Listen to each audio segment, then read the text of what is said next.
యేసుక్రీస్తు వారి నామంన మీ అందరికీ ఈస్టర్ శుభాకాంక్షలు. ఈ వీడియో నిన్న పోస్ట్ చేసిన వీడియోకి సమాధానం. దయచేసి ఎవరైనా ఆ వీడియో చూడకపోతే ఒకసారి వెళ్ళి ఆ వీడియోని చూడండి.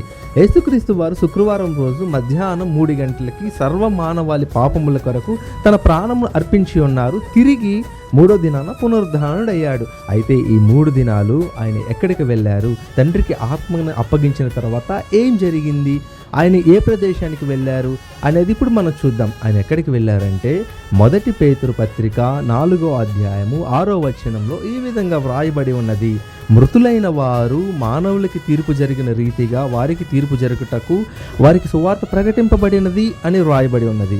అదే పేతురు పత్రికలో 3వ అధ్యాయము 20వ వచనం ఇలా చెబుతుంది. నోవాహు కాలంలో అవిధేయులైన ఆత్మలకు ఆయన శరలోకి వెళ్ళి ఆత్మరూపిగా వెళ్ళి వారికి సువార్త ప్రకటించెను అని వ్రాయబడి ఉంది. ఎందుకంటే ఆయన సమాధానకర్త అయి ఉన్నాడు. ఆయనకు ముందు పుట్టిన వారికి, ఆయన తర్వాత పుట్టిన వారికి, ఆయన వెనక పుట్టిన వారికి ఎవరికైనా కానీ ఆయన సమాధానకర్త అయి ఉన్నాడు. ఆయనకి పేరే సమాధానకర్త. ఆయన చాలిన దేవుడు.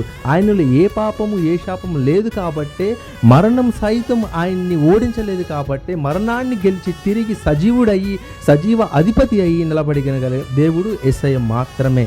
ఆయన మాత్రమే జీవాధిపతి.